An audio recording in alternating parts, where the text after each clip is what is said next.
this prediction that's right up here. Being single most of my life. Or just yell at Larry Brooks like every other New York Ranger.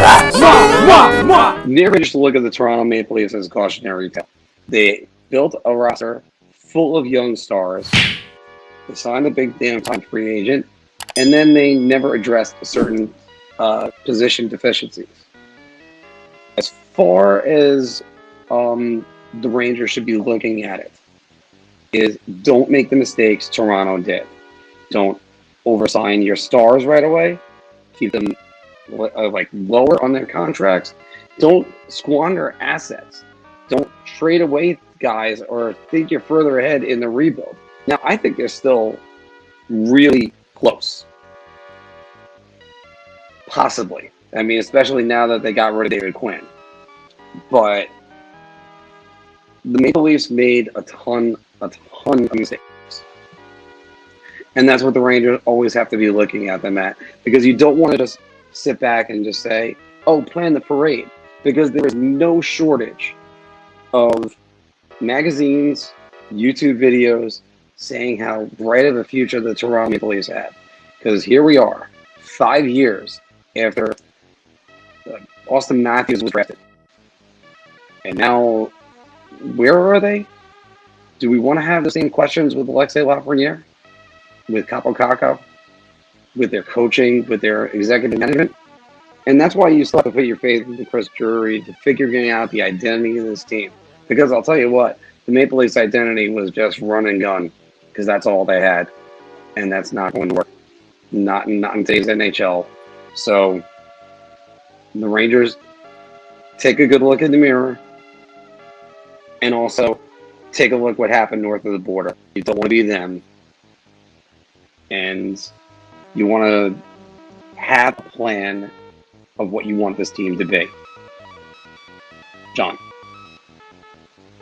Yeah, you're definitely right about that. You don't want to become Toronto. You don't want to become top heavy, and that's why I said shot before, because I don't think they're going to become that. I think they're going to manage the cap better. Even if they trade for Jack Eichel, assets will have to go back in return that you'll eventually have to pay one day. So I posed this in a group DM that I'm in on Twitter. Why would you not want to send some of those assets for someone like Jack Eichel instead of holding on to them and send them for lesser players in the future? To me, that's the issue. I don't think that they'll have to worry about that, because I think Chris Drury understands, Toronto. I think he'll look at Toronto, and I think he won't make those same mistakes. So I think that the Rangers are also in a better position because they've also got the pieces that Toronto just doesn't have. Like, Rasmus Sandin looks good for Toronto. He looks like he's legit. He looks good. Timothy Liljegren really hasn't made that next jump yet, and he was drafted in 2017. You want to see something from him by now. Sandin was drafted a year later and has already played games regularly for Toronto. So if I'm Toronto, I might be a little worried about Liljegren. They have Nick Robertson waiting, so a Mitch Marner trade is actually more viable with Nick Robertson in the system. And then, they still haven't addressed the goaltending. That's why I proposed that trade with Columbus, with the 5th overall pick, Jones, and maybe Texier for Mitch Marner, because Robertson can step in and play top 6 minutes with those guys. And he's probably going to put up points. He'll be a Collar kind of next year if that happens. And then you'll have Jones to come in, help on defense with, Riley and Brody there, and Justin Hall or, Jake Muzzin. That makes their defense even deeper. But you got to address the goaltending.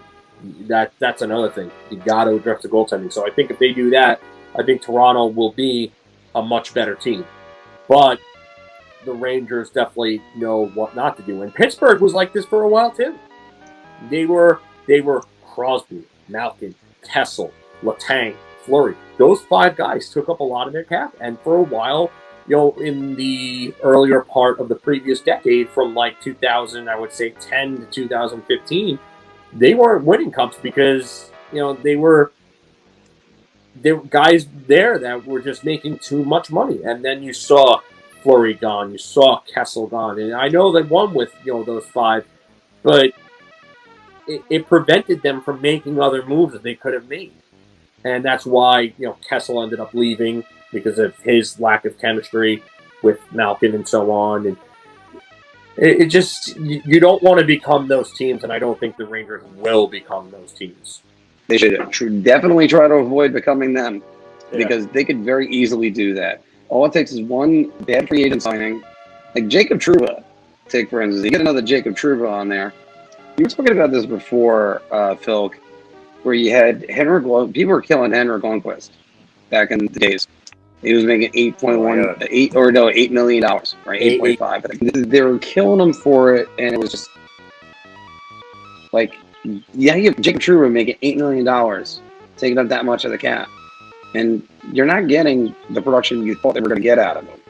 But then again, it's because Adam Fox is now a number one point man. D'Angelo took his position last year. It's you need to make sure when you spend the money, you spend it wisely. So, and that's what they got to do. It's not just a matter of, they got cap space.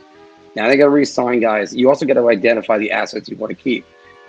Recently, I've been talking about FIlip they got a decision to make with him. Are you going to protect him in the expansion draft, or are you just let him go for nothing? So, Did you like that video? Of course you did. So why not check out some more of our content? You can check the playlist right here or right here. Your ideas are intriguing to me, and I wish to subscribe to your newsletter.